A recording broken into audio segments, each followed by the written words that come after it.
Hey, halo everybody, ketemu lagi bareng Bayu di podcast San Marino GP part kedua. Early warning, ini bakal panjang dan lama, jadi siapin telinga kalian lumayan tebal karena kita akan membahas soal tentu saja dua pabrikan terbaik, tetapi ada tambahan. Kita akan membahas krisis di KTM, gosip-gosip di Ducati, plus ngegosipin Bebe Vale.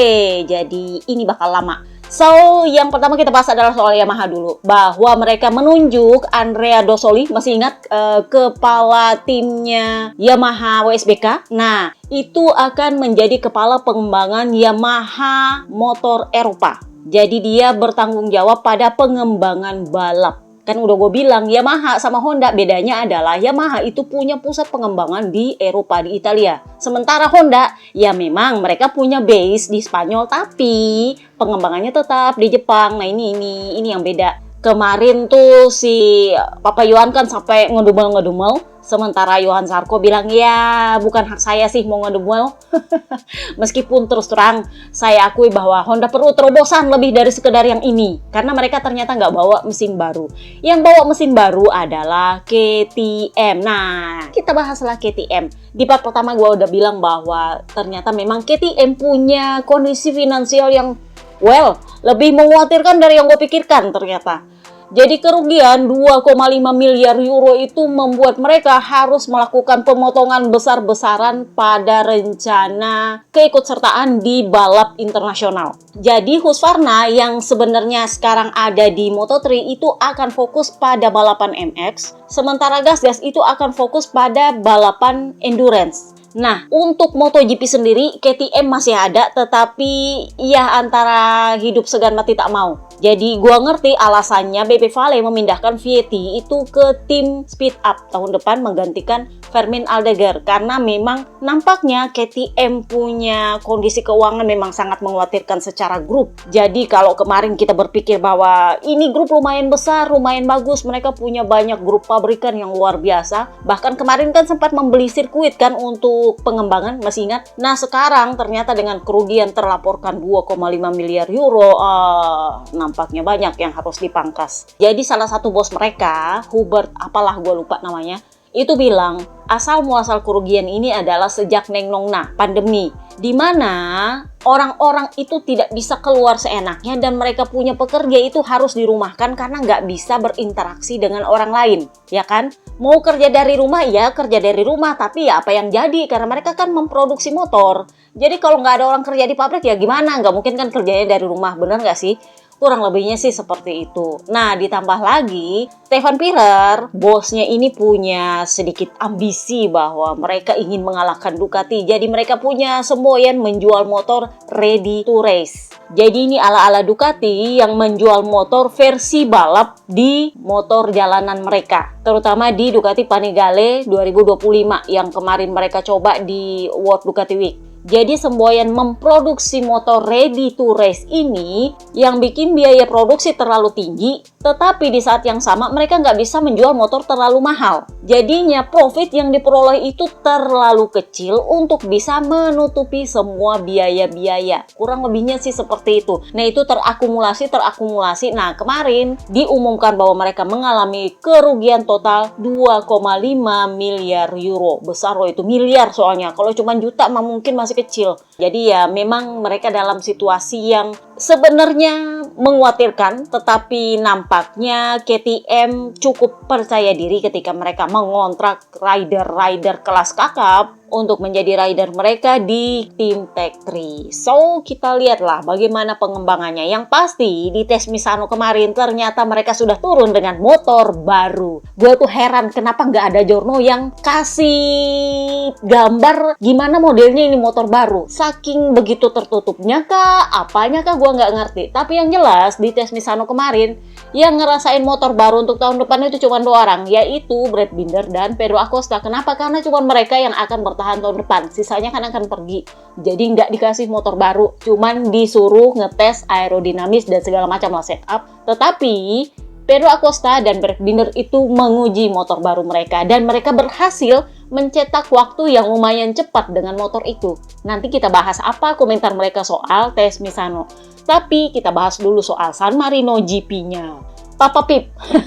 Kenapa Papa Pip duluan? Karena ternyata ketika di sela-sela tes Misano, dia kedapatan keluar dari motorhome-nya Prima Pramak didampingi oleh Aki Ayo. Lumayan menarik buat gua. Nampaknya ini adalah perkara sponsor karena dia juga disponsori oleh Red Bull satu. Yang kedua juga perkara soal KTP. Kan udah gue bilang kemarin sebenarnya Dorna emang sudah dari kemarin-kemarin itu bilang bahwa oke, kasih aja sama Papa Pip. Cuman karena Papa Pipnya ngedumel terus perkara jatah-jatah KTP, ibarat katanya Dorna bilang, lu mau diselamatin karir lu apakah enggak sih sebenarnya? Jadinya itu kesepakatan nggak beres-beres. Nah sementara Pramak aslinya sih nggak mau sama dia, maunya sama Tony Arbolino. Nah gara-gara itu juga Dornanya udah mulai sebel, masuklah kembali namanya Tony Arbolino untuk naik di kelas MotoGP. Padahal aslinya dia itu kalau memang nggak bisa naik di MotoGP ya udah dicadangkan untuk Pramac Moto2 karena kan tahun depan mereka rencananya launching tim Pramac Moto2 bersama Yamaha menggantikan Mastercam VR46. Nah tetapi di tes Misano kemarin kedapatan bahwa Papa Pip keluar dari motorhome-nya Prima Pramak. Jadi ya hilalnya udah kelihatan lebih dari 1% ini mah. Di Misano 2 hampir dipastikan dia akan pengumuman kecuali ada plot twist ala-alanya Jorge Martin. Kecuali ya.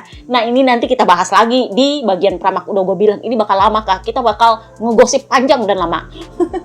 Jadi buat yang nanya dia kira-kira bakal dikontrak berapa tahun? Ya gue tahu dia pasti mintanya 2 tahun. Kenapa? Karena dia itu memang sudah di ujung tanduk. Kalau dia cuma minta 1 tahun, udah nggak ada tim yang mau sama dia. Jadi kemungkinan besar dia bakal 2 tahun juga. Kenapa? Karena Papa Alis 2 tahun, Papa Lukas 2 tahun, Snektaro 2 tahun. Jadi ya aneh aja kalau dia cuma 1 tahun sendiri. Bener nggak sih? Jadi kita lihat aja lah nanti apakah bener 1 tahun, apa jadinya 2 tahun. Karena sebenarnya lebih bagus cuma 1 tahun supaya Tony Arbolino bisa naik di tahun 2026. Tapi ya kalau dari segi bisnis agak sulit untuk negosiasi itu. Meskipun itu artinya promotornya Phillip Island yang menjadi backingannya Papa Pip itu harus membayar lebih. Karena kan artinya Pramac nggak bakal punya KTPI sama sekali di dalam line up-nya. Nah itu kan melanggar klausulnya dengan Prima sebagai sponsor memang. Jadi mungkin negosiasinya sama Prima. Nanti kita bahas apa katanya Paolo Ciampinotti soal blundernya Martin. Kita bahas lagi Papa Pip, balik lagi. Gue tuh kalau ngegosip suka ngeblunder-blunder. Mudah-mudahan tetangga anyep sampai kita selesai ngegosip. Jadi kemarin itu Papa Pip seperti biasa kan you know lah dia kalau sudah hujan itu dia adalah salah satu masternya. Ya bukan dibilang rajanya juga, tetapi dia adalah masternya kalau hujan. Cuma kalau hujan. Kalau dia setengah-setengah kayak kemarin agak susah. Tetapi memang dia bilang begitu hujan turun, wah gue senang nih. Dia kan memang pembalap paling nekat kalau soal hujan. Jadi dia bilang ya ini memang balapan yang cukup panjang. Saya sebenarnya ingin mencapai hasil yang lebih dan saya ingin punya hasil yang menyenangkan. Tetapi saya sudah tidak bisa lebih cepat dari ini karena kondisi treknya memang agak tricky. Di 10 lap terakhir, ban saya itu aus, terutama di sisi kiri. Jadi, saya melakukan yang bisa saya lakukan untuk bisa mengatasi ban dan bisa finish. Nah, apakah dia dapat apes? Bisa jadi karena di antara sekian banyak rider, hanya dia dan 1 rider lagi yang mengeluh soal ban aus. Sisanya nggak ada yang ngeluh-ngeluh soal ban sih. Jadi ya memang menurut gue mungkin dia lagi kena apes kali ya. Jadi dia bilang 10 lap terakhir ban belakang saya itu sebelah kiri itu aus minta ampun. Tetapi di sebelah kanan ya dia baik-baik aja karena kan memang asimetris tuh ban belakang. Sisi kanan lebih keras. Jadi dia bilang sulit untuk punya kecepatan yang tepat di tikungan. Tetapi sepanjang akhir pekan, motor saya di hari Minggu itu meningkat jauh lebih banyak daripada ketika di hari Jumat. Jadi sebenarnya saya berharap hujannya turun lebih lama. Kan udah gue bilang, dia itu ahlinya balapan hujan. Hujannya full, harus totally basah. Gak bisa setengah-setengah. Kalau setengah-setengah itu ahlinya adalah Marc Marquez. Jadi waktu hujan turun dia udah seneng nih. Seneng tapi berhenti hujannya. Ya udahlah gak apa-apa. Yang penting gue gak ganti motor. Karena memang dia gak berniat ganti motor. Ini sama dengan Binder. Gak berniat ganti motor. Terserah mau hujan kapan, yang penting gue gak ganti motor. Nah, Binder juga sama.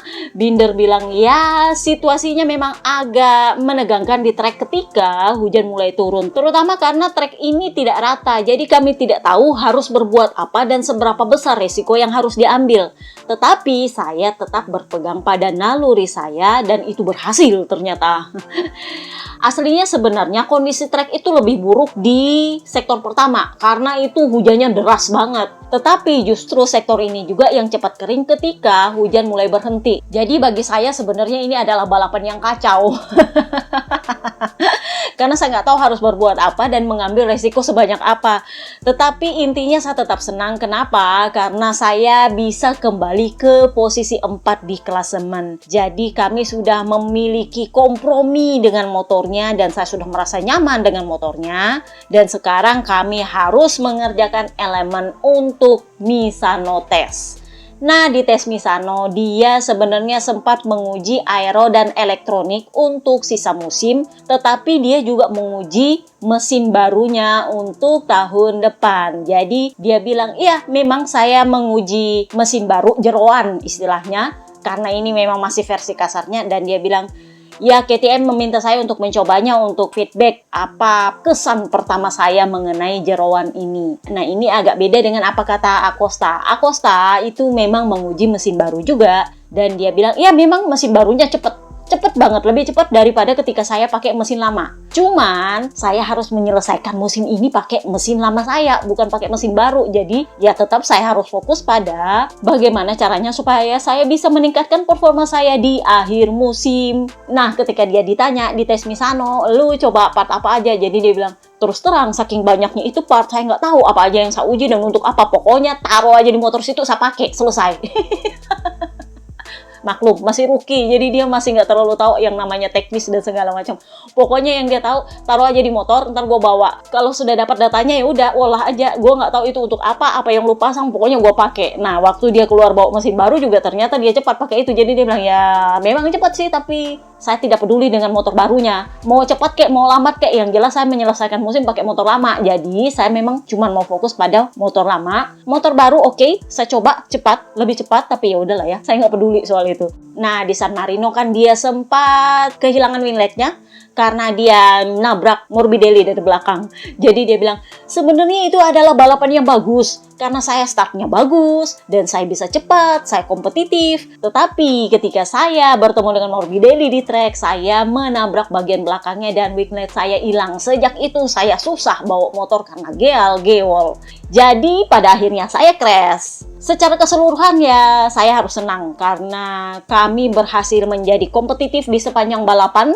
Setelah di Aragon kemarin lumayan oke, karena kan dia buruk banget di Red Bull kemarin. Jadi dia bilang, artinya ini ada konsistensi dan dia merasa senang. Artinya performa bagus di Aragon bisa dikonfirmasi di San Marino. So, kita pindahlah ke Augusto Fernandez. Augusto Fernandez ini lumayan bagus malah sekarang karena dia sudah punya kepala kru baru, Giri Boula. Ya iyalah. Ini artinya kepala krunya yang menjadi kunci memang sebenarnya. Jadi dia bilang start saya bagus dan saya bisa mendapatkan posisi yang bagus dan bisa melakukan beberapa menyalip. Jadi kalau saya pikir sebenarnya ini adalah akhir pekan yang bagus meskipun saya berakhir crash di tikungan terakhir, tapi bahwa saya lumayan cepat dan lumayan percaya diri dengan motor saya itu menunjukkan bahwa saya memiliki peningkatan di akhir pekan ini. Kalau gue pikir ya mungkin gara-gara kepala krunya udah mulai cocok sama dia.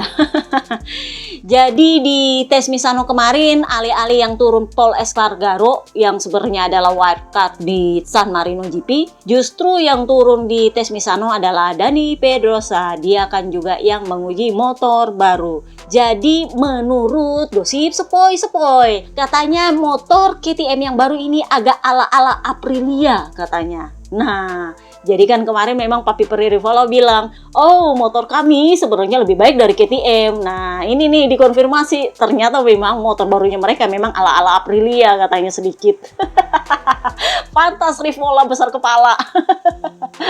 Ya kita lihatlah apakah ini lumayan bagus. Ini baru bisa dikonfirmasi di Sepang sih, ketika semua rider dapat motor barunya. Jadi ya kita lihatlah ya.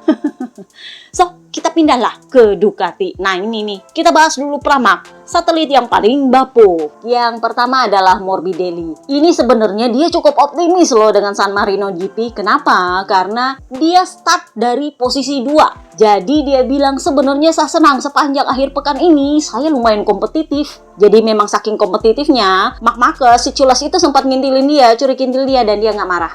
Gua tahu dia sadar dia dikintil dan dia nggak marah. Artinya dia memang tahu dia punya utang santan insan sama Marc Marquez. Jadi biarlah. Jadi dia bilang saya senang karena sepanjang akhir pekan ini saya lumayan kompetitif. Dan fakta bahwa saya crash ketika saya memperjuangkan posisi terdepan itu membuat saya senang. Dan saya ingin mencobanya lagi di Misano berikutnya. Jadi sempat ditanya apa dan kenapa lu jatuh. Jadi dia bilang saya memang kurang bisa mengendalikan motor saya ketika trek mulai basah dan saya harus pakai motor kering. Kan udah gue bilang dia ini kan basicnya dari inline. Sementara dia itu kurang pengalaman dengan Neng Desmonya karena dia melewatkan semua sesi tes pramusim dan dia cuma menjalani 1 hari tes resmi sebelum dia sampai di Misano. Jadi dia bilang ini adalah situasi yang tricky. Kalau kalian dengar lagi berisik di belakang, itu adalah anjing tetangga gue. Hari ini banyak yang berisik ya. Untungnya tetangga gue belum berisik. So balik lagi ke Franco Morbidelli. Jadi bilang saya sudah melakukan semua yang saya bisa untuk bisa mengendalikan motor saya, tetapi treknya itu sudah terlalu basah dan saya sudah semakin sulit untuk mengendalikannya.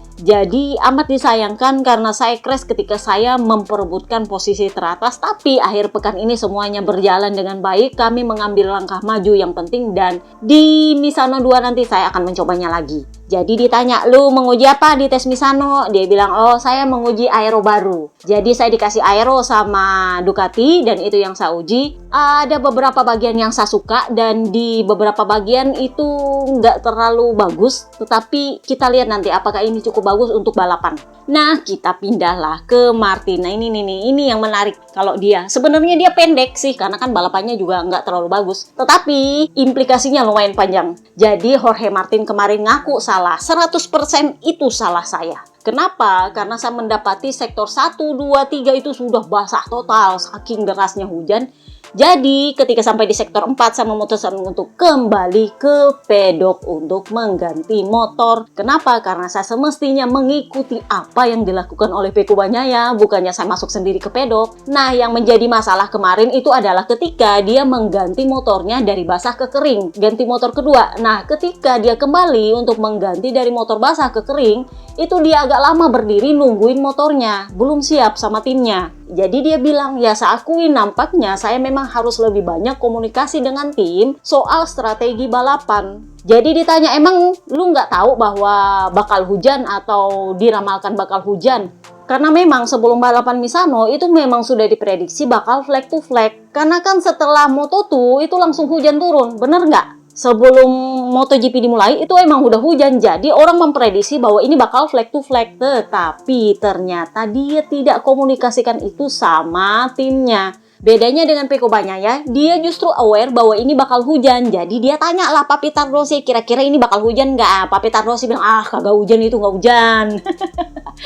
Tapi Pecco udah bilang kalau hujan, tolong siapin motornya. Kalau misalnya gini-gini gitu-gitu, pasti ada rencananya dia. Nah sementara Martin ketika ditanya, lu mestinya sudah memperkirakan bakal hujan kan? Dia bilang, justru saya nggak menyangka bakal hujan. Tetapi karena memang kita sudah punya strategi flag to flag, it's okay. Yang jadi masalah adalah ketika hujannya berhenti. Nah itu, jadi dia bilang ya saya akui saya gagal dalam strategi dan ini disebabkan karena komunikasi saya yang kurang dengan tim, tetapi pelajarannya adalah saya harus mengikuti apa yang dilakukan Pecco. Itu yang menjadi pelajaran saya dan itu saya pelajari sekarang. Lesson learned. Dan sekarang saatnya move on. Nah, dia move on tapi dinyinyi-nyinyi sama para pengamat. Jadi para pengamat mengatakan bahwa dia kondisi mentalnya nggak terlalu bagus. Memang dia dewasa, oke, tetapi ada saat tertentu dia menjadi sangat impulsif. Bahkan rider yang gak berebut gelar Jurdun pun itu ngikut apa yang dilakukan Pecco. Sudah lama Marquez, tetapi yang dilakukan oleh Quartararo yang memang lagi bapuk-bapuknya, mereka ngikut Pecco. Oliveira ngikutnya Pecco. Apa yang Pecco lakukan itu yang mereka lakukan. Tetapi justru Martin memilih melakukan strateginya sendiri yang pada akhirnya itu menjadi blunder paling besarnya. Padahal dia unggul banyak sebelumnya. Karena kan Pecco itu hampir bisa dibilang gagal lah ketika di sprint race. Karena dia sudah baunya sakit, horsesnya nyangkut, segala macam lah ya. Jadi kalau mau dibilang Pecco itu kehilangan banyak poin, itu bukan karena faktornya dia.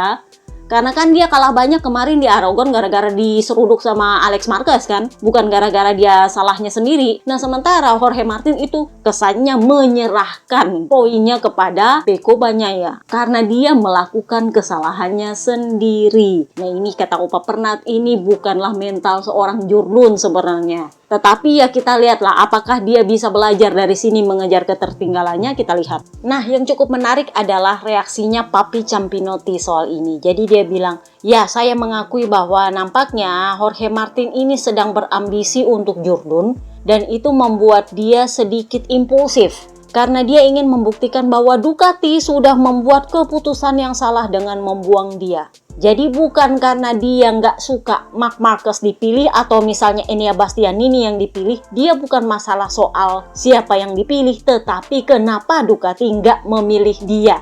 Itu yang katanya Papi Campinotti menjadi penyebab kenapa Jorge Martin impulsif kemarin dengan tiba-tiba masuk ke pedok ganti motor sementara yang lain itu masih tetap di track. Kurang lebihnya sih seperti itu. Gua belum dapat info dia ngetes apa kemarin, tapi katanya dia juga ngetes aerodinamis sama seperti yang dites oleh Franco Morbidelli. Nah, Papi Perigigi ditanya. Jadi ketika Jorge Martin selesai balapan, Papi Perigigi itu ke pedoknya dia.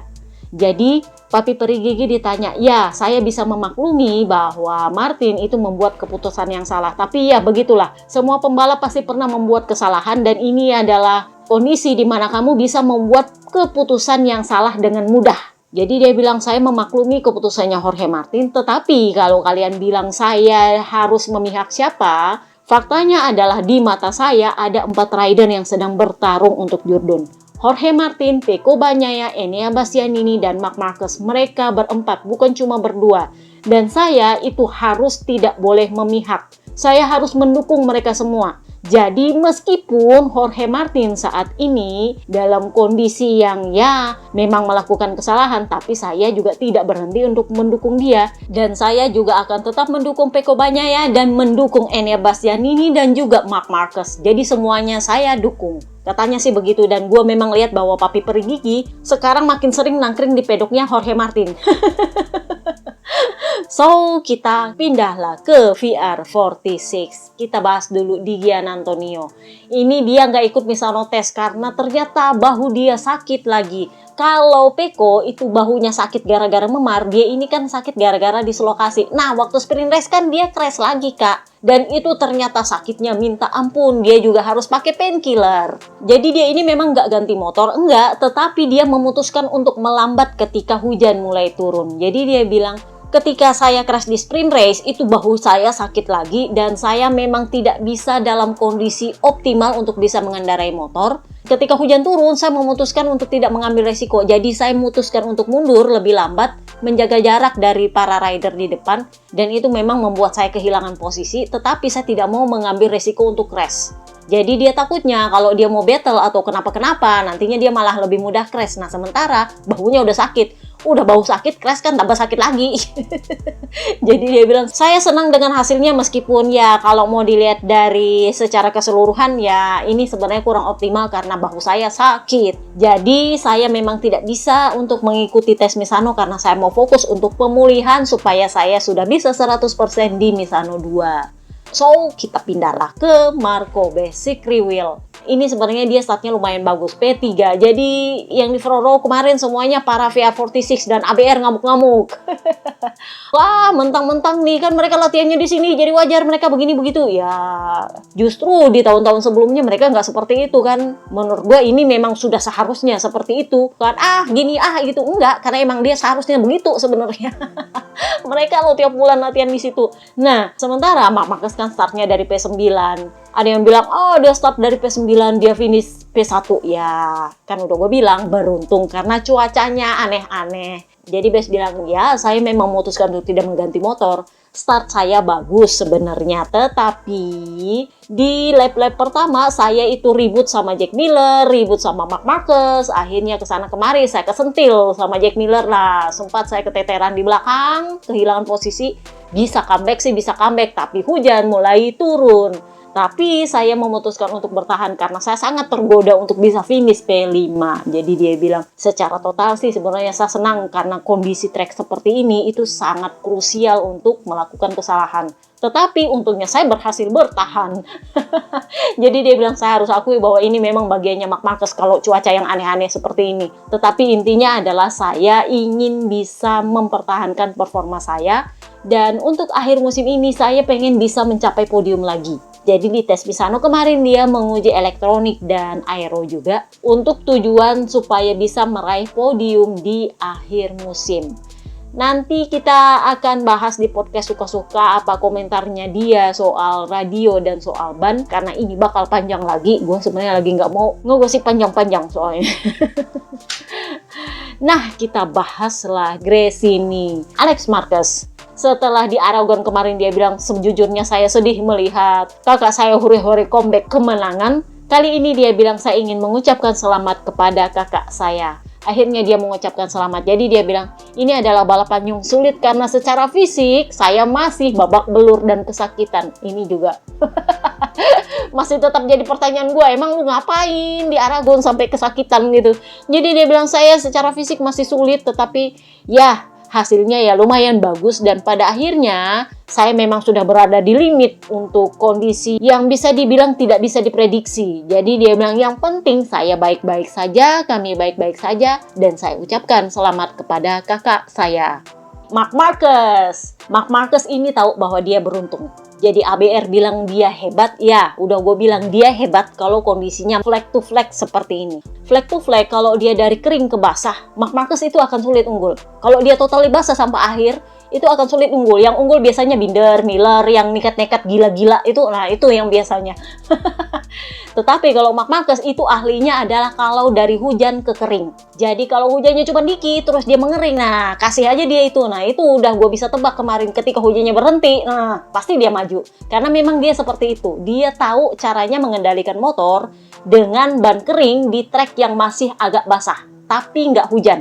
Itu adalah keahlian dia. Dan udah gue bilang, dia memang hebat dalam hal itu. Peko juga bilang dia memang hebat dalam hal itu. Karena saya sendiri juga sudah bahu sakit, saya juga nggak mau ambil resiko terlalu banyak. Karena saya mikirnya klasemen, bukan mikirin kemenangan. Meskipun ya memang bagus kalau saya bisa menang di home race saya. Cuman bahu saya tidak memungkinkan dan saya juga nggak mau nekat-nekat.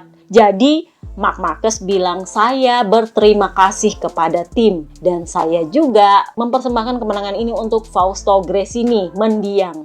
Karena nampaknya Fausto Gresini meminta kepada langit untuk menurunkan hujan cuma 4 tetes untuk anaknya ini. Jadi dia merasa jadi anaknya Fausto Gresini.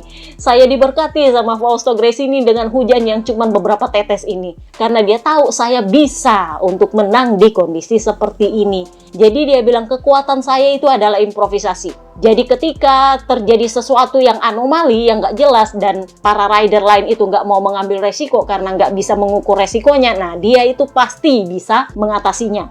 Jadi kalau kalian ingat di Aragon itu kan perkara trek kotor lah, bannya nggak jelas lah, dan segala macam, dia berhasil menang. Kenapa? Karena dia paling nggak ada masalah sama ban.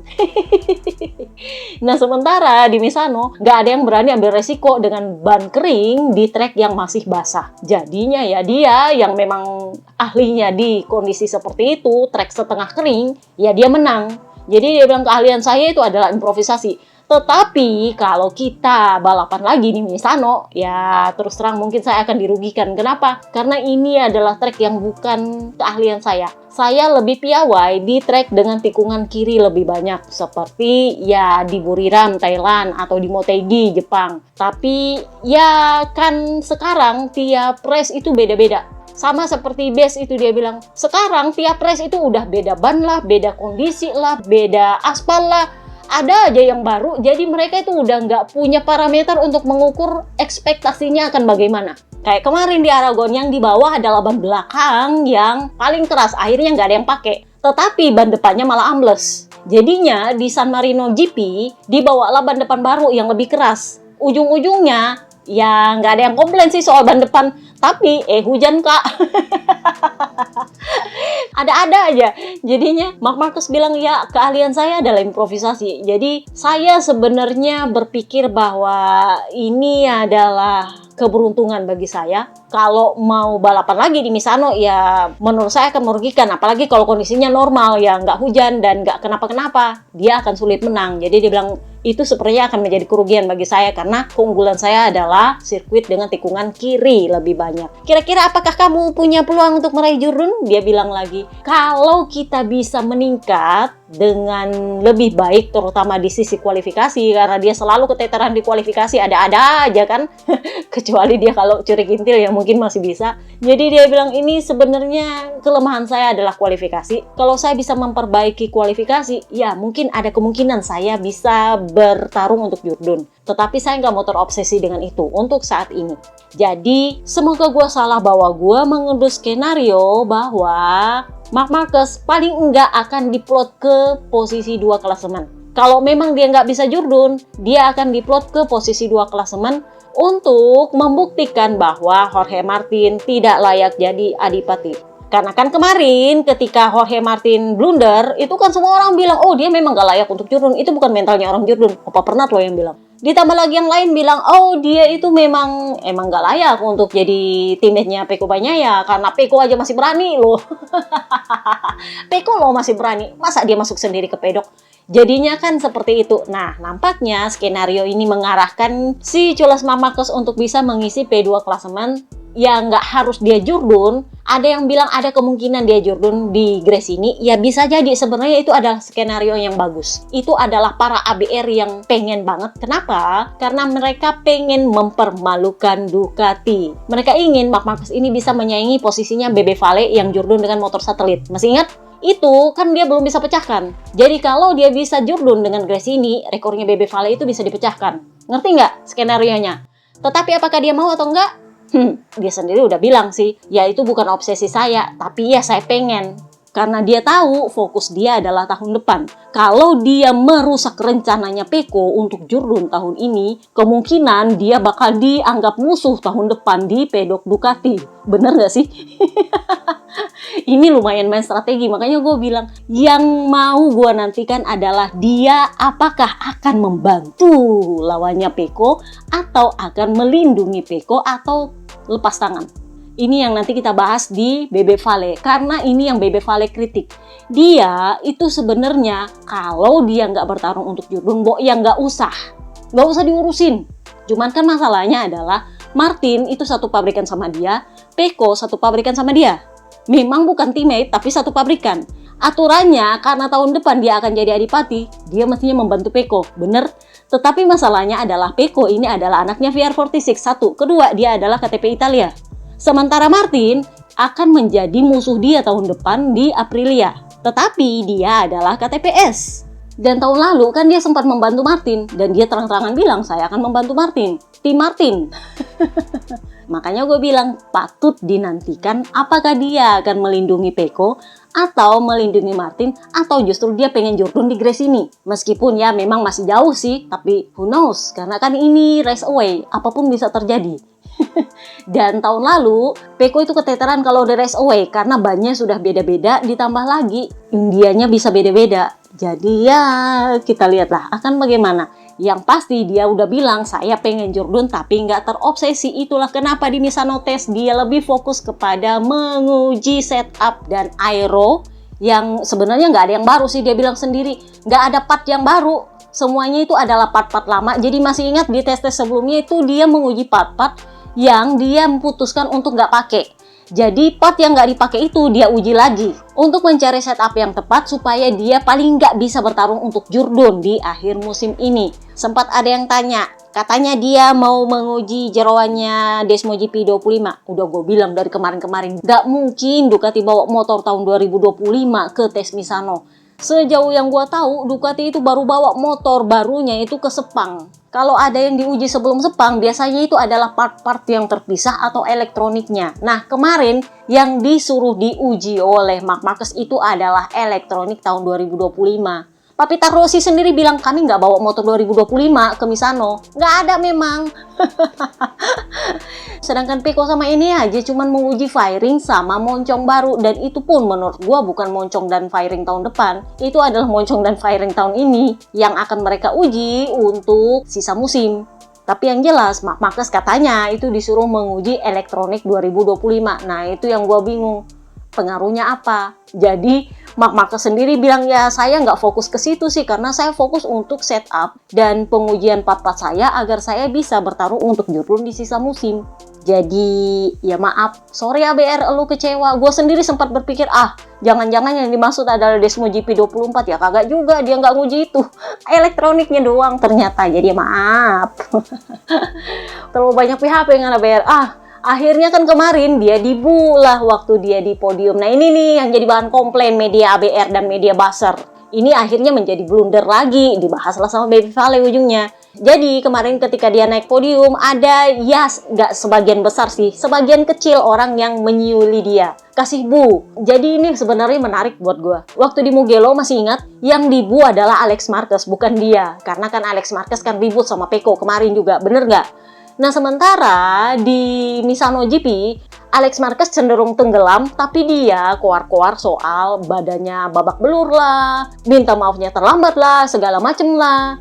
Nah karena dia nggak kenapa-kenapa, nggak bisa dibu. Ujungnya Marc Marquez yang naik podium, dia yang jadi korban dibu. Sebenarnya kalau menurut gua dia memang nggak layak dibu sih. Kasihan loh anak orang. Kalau yang kali ini menurut gua itu dia nggak salah. Dia menanggung santan insannya adiknya. Karena adiknya yang ngomong nggak jelas macem-macem kiri kanan. Padahal kakaknya udah mati-matian gitu. Bilang bahwa ya Pecco nggak salah. Ya kita memaklumi. Itu setengah mati loh dia berusaha untuk nggak menyalahkan Pecco. Ya tapi adiknya ya gitulah. Ujung-ujungnya dia yang terima bunya. Karena kan adiknya nggak tahu kemana. Bener, tenggelam kan? Sebenarnya nggak bisa disalahkan juga. Media buzzer juga yang ini ngapain sih dibu? Ya sebenarnya bukan gara-gara 2015 sih. Udah gue bilang 2015 itu nggak ada relevansinya sih sekarang. Karena Marc Marquez ini cenderung agak lost kalau dia senang banget. Jadi waktu di Aragon kemarin kalian bisa lihat dia joget-joget. Waktu di Jerez juga apa di Catalan ya dia joget-joget. Nah, para penonton itu tahu dia bakal joget-joget, dia bakal kesenangan sendiri. Nah, itulah kenapa dia dibu. Dia sendiri sebenarnya cukup tahu. Gue tahu dia cukup tahu diri.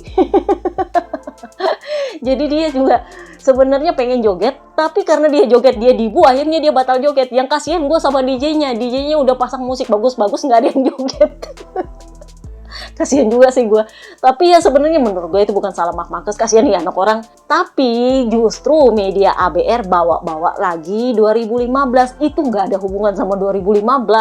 Makanya Papita Rossi bilang itu nggak ada hubungannya sama 2015. Dia ini rider yang baik-baik aja. Bukan rider yang buruk, bukan rider yang nakal. Ya sejauh ini, beberapa minggu terakhir ini dia lumayan bagus kelakuan dia. Jadi sebenarnya memang dia nggak layak dibu, cuman karena adiknya bikin jatuh Pecco, nah iya kan jadinya seperti itu. Dia yang harus tanggung santan instan adiknya. Ya anggaplah itu tabungan santan instan baik. Tapi karena media buzzer ABR itu ngamuk-ngamuk perkara 2015 dia dibu, sebenarnya nggak ada hubungan sama 2015. Ya jadinya Bebe Vale ditanya di podcast, gimana kabar 2015? Nah loh, mana masih Misano lagi minggu depan jadinya. Ya kita lihat nanti Misano 2 apakah dia makin keras dibu atau gimana. Karena ini memang beneran bensin kalau Bebe Vale udah ngomong. Karena dia adalah tuan rumahnya Misano. Kantor pusatnya VR46 itu di sirkuit Misano masalahnya. Jadi ya... Tapi sebenarnya dia di Mugello kemarin nggak tersentuh sama sekali. Alex Marquez yang dibu. Karena Alex Marquez yang ribut-ribut. Gara-gara itu kan Pecco kena penalti kan kemarin. Nah jadinya seperti itu. Tapi ketika lagi-lagi adiknya ribut sama Pecco, masalahnya adiknya nggak kelihatan kemana-mana, jatuh enggak, ini enggak, itu enggak. Pas kakaknya di podium, kakaknya yang kena. Kasian juga sih gue sebenarnya.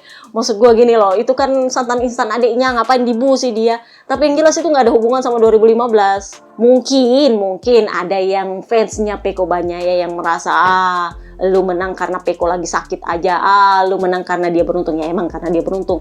pas Peko lagi sakit, pas lagi hujan gak jelas. Jadi ya memang sebenarnya dia menang beruntung, cuman menurut gue seberuntung apapun itu tetap kemenangannya dia, bener gak sih? Tetapi ya memang dia kena bu gara-gara adiknya.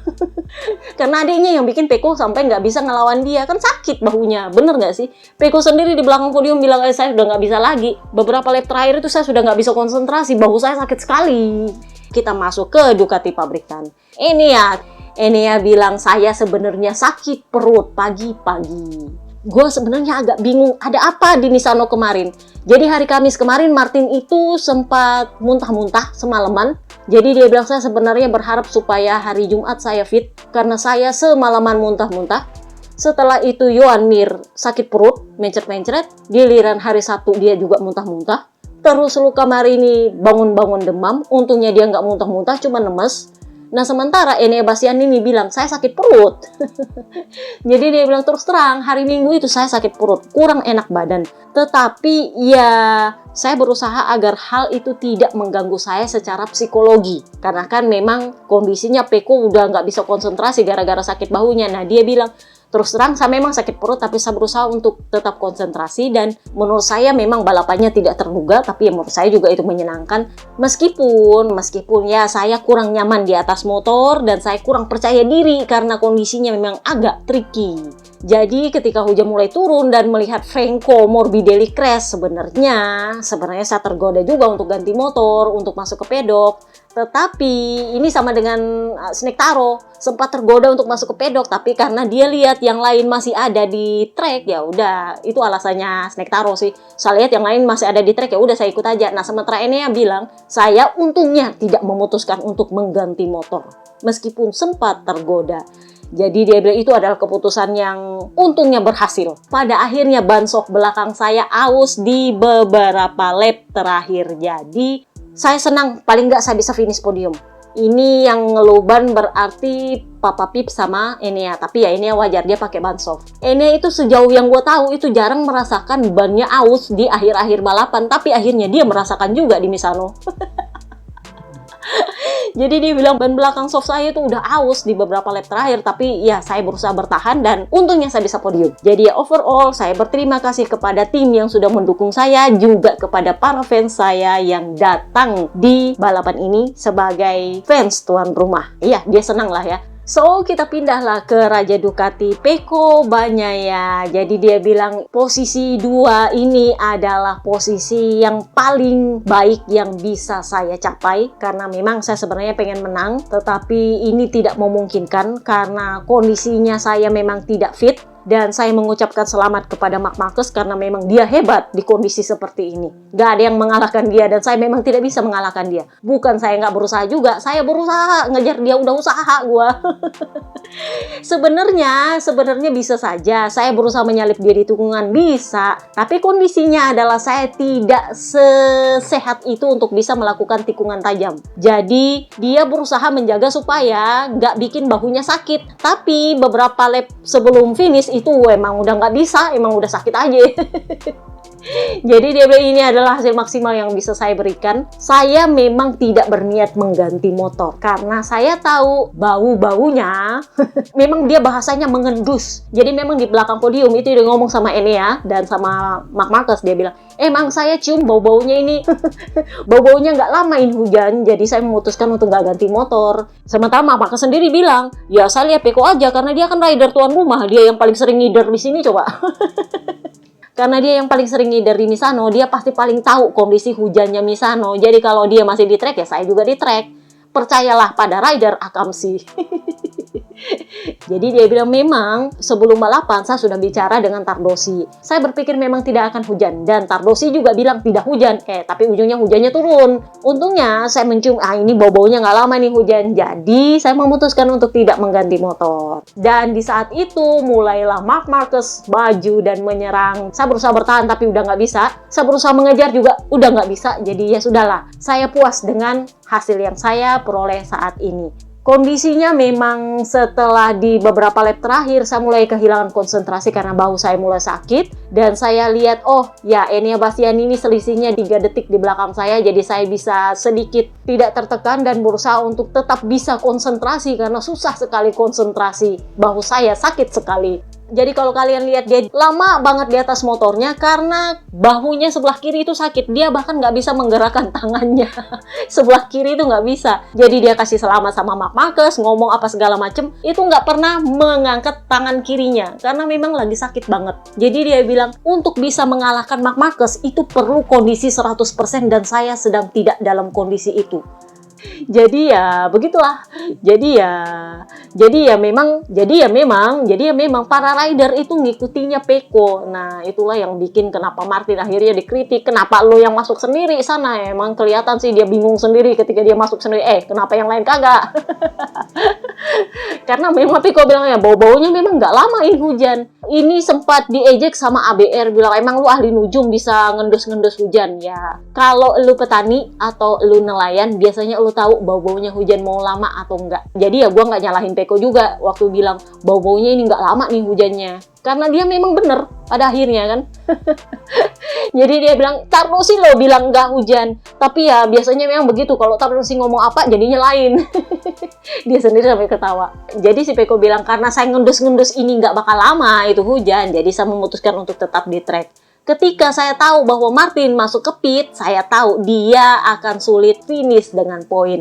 Jadi saya pikir karena rival dia yang sebenarnya adalah Jorge Martin, jadi udah gue bilang sebenarnya dia nggak terlalu menganggap serius sih kemenangannya Marc Marquez. Bahkan ketika di Aragon Marc Marquez menang, dia nggak terlalu khawatir. Yang dia khawatirkan adalah gap klasemen dia dengan Jorge Martin. Jadi yang dia pikirkan adalah Jorge Martin. Kalau Jorge Martin sulit finish point ya ngapain gue harus berambisi untuk mengejar Marc Marquez. Sebenarnya kalau saya mau ya bisa aja, tapi kondisi saya nggak memungkinkan. Nah ini yang dibilang oleh Dani Pedrosa. Nah ini nih, Dani Pedrosa bilang untungnya Pecco Bagnaia tidak terpancing secara psikologis untuk mengejar Marc Marquez. Karena kalau dia mengikuti ambisinya atau dia terpancing secara psikologis untuk mengalahkan Marc Marquez, dia akan mengejar dan itu akan berisiko crash dan itu akan merugikan dia secara klasemen.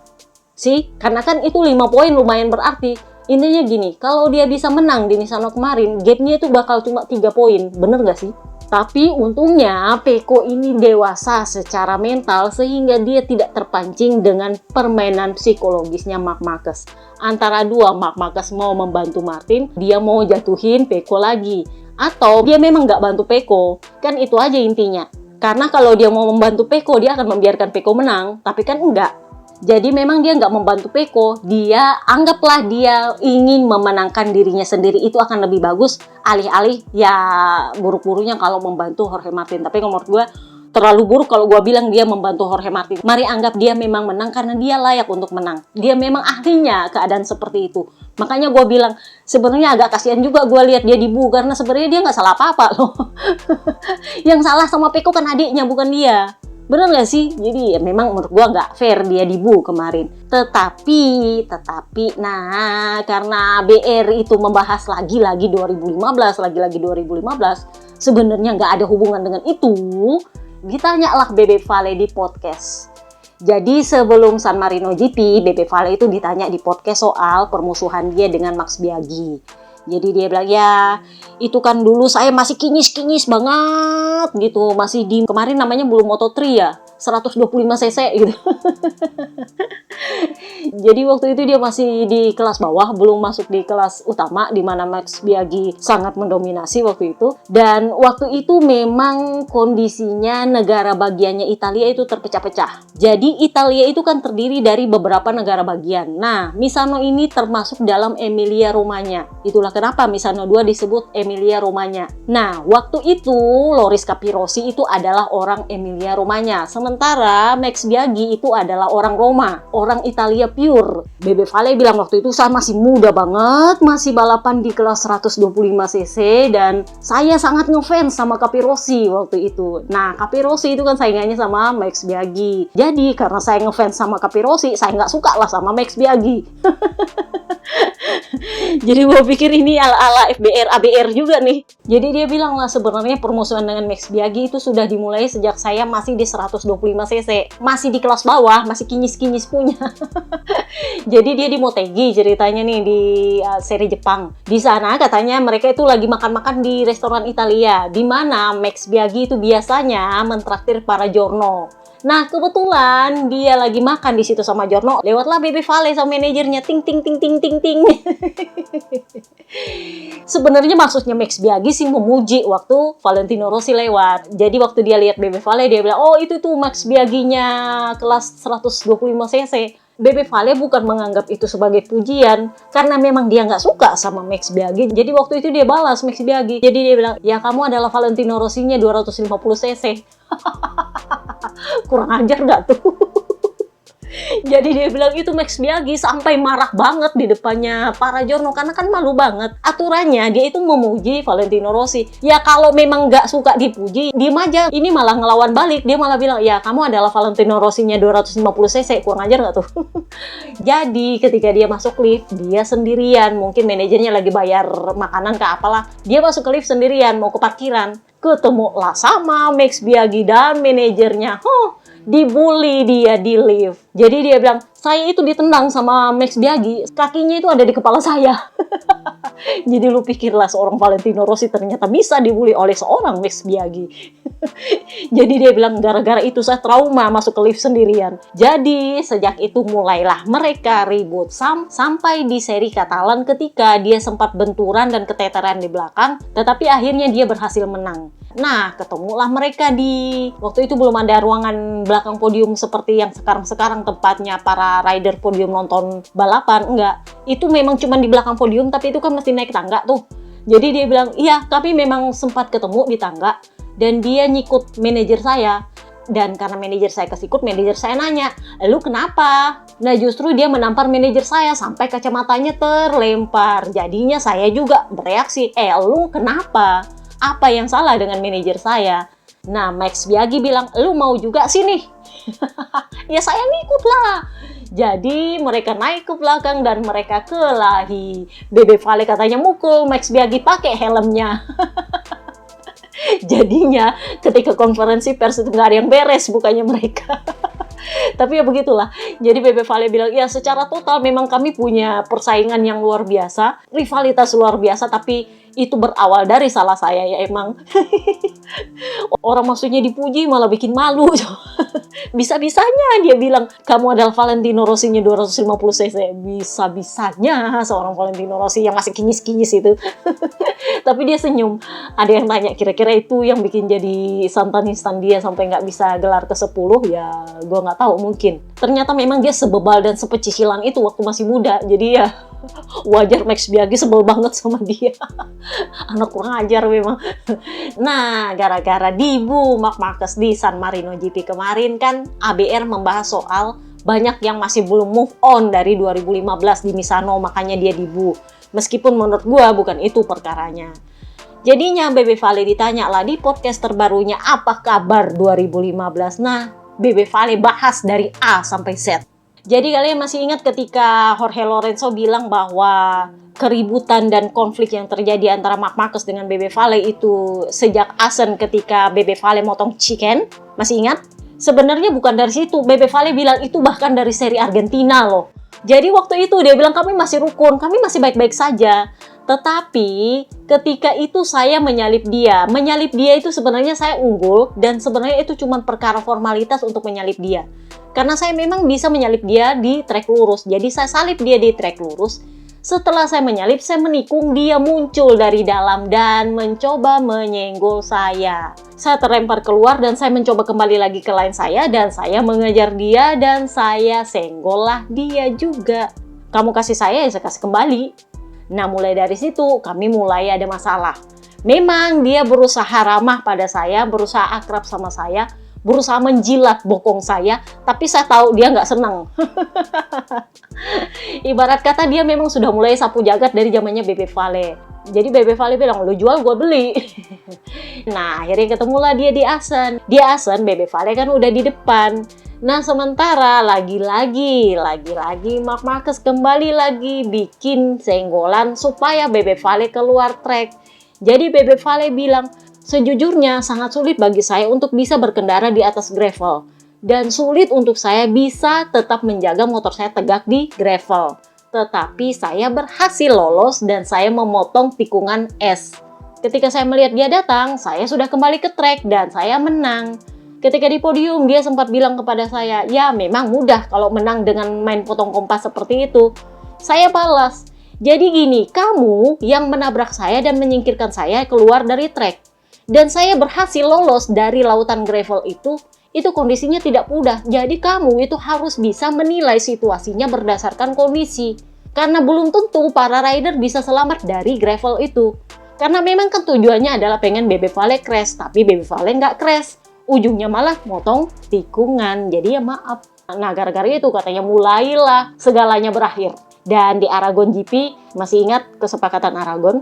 Saya mendengar bahwa dia itu berkeliling pedok bersama dengan Alsamora, berbicara dengan orang-orang Spanyol, rider Spanyol, yang mana orang-orang Spanyol ini yang menyampaikan kepada saya bahwa dia bilang saya mungkin sudah nggak ada harapan untuk bisa jurdun. Tapi itu bukan berarti dia juga bisa jurdun. Maksudnya Bebe Vale. Artinya memang dia nggak mau Bebe Vale jurdun. Meskipun dia nggak jurdun. Jadi kalau dia nggak jurdun, dia nggak mau Bebe Vale jurdun. Intinya begitu. Jadi Bebe Vale bilang, teman-teman saya yang berbahasa Spanyol ini mengatakan kepada saya bahwa saya sebaiknya berhati-hati. Ucio juga menyampaikan kepada saya bahwa saya harus waspada terhadap segala manuvernya Marc Marquez. Nah, mulailah di Phillip Island. Masih ingat ketika itu Iannone sempat memimpin? Karena Bebe Vale itu mau ngejar dia nggak bisa karena Marc Marquez ngerepotin dia di belakang. Ujung-ujungnya setelah beberapa lap tersisa, Marc Marquez memutuskan meninggalkan Bebe Vale. Habis ngerepotin Bebe Vale, dia memutuskan meninggalkan Bebe Vale, baru dia mengejar kemenangan. Jadi Bebe Vale bilang, artinya sebenarnya elu itu bisa menang dengan mudah. Tetapi lu memutuskan untuk mampir di tempat gua, untuk ngerepotin gua, bikin lambat gua. Bebe Vale mulai ribut tuh di konferensi pers Phillip Island. Di saat yang sama, Iannone juga heran. Dia bilang sebenarnya kalau begitu, dia itu sebenarnya bisa memimpin jauh lebih cepat tanpa harus ngerepotin Bebe Vale. Sebenarnya, tapi dia memilih untuk ngerepotin dulu Bebe Vale. Nah, ketika pindah di Sepang, nah ini di konferensi pers Bebe Vale mulailah ngomong, gak ada ceritanya orang yang sebenarnya unggul banyak. Kalau kamu lihat dia itu unggul banyak, tetapi dia memutuskan untuk mampir dan merepotkan rider lain. Setelah itu dia sadar bahwa sisa berapa lap baru dia mengejar kemenangannya. Menurut saya itu disengaja. Bagi saya, kalau kamu tidak berjuang untuk gelar jurdun dan kamu bukan satu tim atau satu pabrikan dengan siapapun yang memperebutkan gelar, sebaiknya kamu balapan untuk dirimu sendiri. Jadi Bebe Vale bilang, sejujurnya saya mengatakan itu adalah untuk mempermalukan dia, untuk menegur dia, supaya dia itu menjauh dari saya. Alih-alih seperti itu, kualifikasi dia ganggu lagi Bebe Vale. Waktu itu gue kayaknya pas di sirkuit deh, dia ganggu Bebe Vale. Bebe Vale itu sampai marah-marah di Park Fame kualifikasi. Jadi Bebe Vale itu sebenarnya udah negur, lu ngapain lagi? Nah pas balapan ternyata lebih parah lagi. Jadi Bebe Vale bilang, selama balapan di Sepang dia itu sudah berusaha menjatuhkan saya 3-4 kali. Jadi waktu itu gue juga di Sepang sih nontonnya. Jadi ceritanya dia itu lebih suka Bebe Vale di belakangnya dia. Dan kalau dia udah nyalip di depannya Bebe Vale, dia itu sampai ngerem mati di lainnya Bebe Vale supaya Bebe Vale mau nggak mau ngerem lebih mati lagi di belakang. Tetapi ketika Bebe Vale mencoba menyalip, dia akan menyalip kembali. Habis dia menyalip kembali, dia ngerem lagi. Jadi Bebe Vale bilang, saya itu udah di limit banget buat ngerem. Tapi dia itu justru memperlambat saya. Maksud saya, kalau kamu nggak bertarung untuk jurdun, nggak usah ngeribetin saya. Udah lu balapan aja duluan. Kalau lu mau duluan aja. Ini lu udah duluan, tapi lu justru ngerem. Dan karena lu ngerem, mau nggak mau gue harus ngerem juga di belakang sampai batas gue. Dan gara-gara itu gue harus nyalip lagi. Dan karena gue nyalip, lu nggak mau disalip. Maksud gue kalau lu cuman mau balapan, ya lu terus aja ngapain ngerepotin gue. Itu katanya Bebe Vale. Jadi saya sempat berpaling sama dia, what hell you doing? Dan mengenai crash itu, saya tidak menerima apapun alasannya kecuali ada kontak. Bebe Vale bilang, saya nggak ngapa-ngapain sama dia.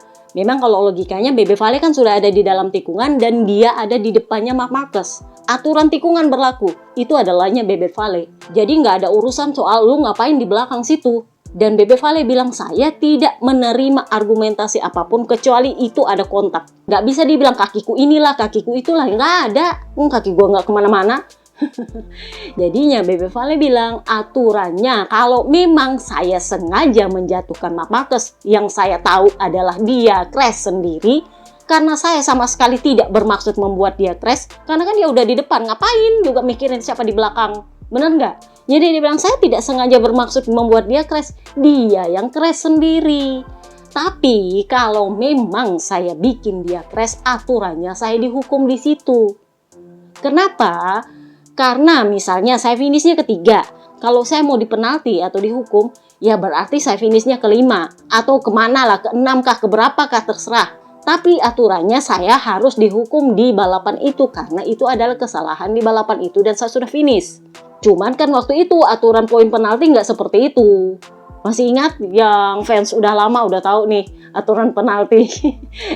Itu poin penalti ditabung-tabung. Nah masalahnya adalah Bebe Vale dianggap bersalah. Jadi Bebe Vale bilang buktinya mana saya sengaja menjatuhkan Marc Marquez. Karena kan itu masalahnya.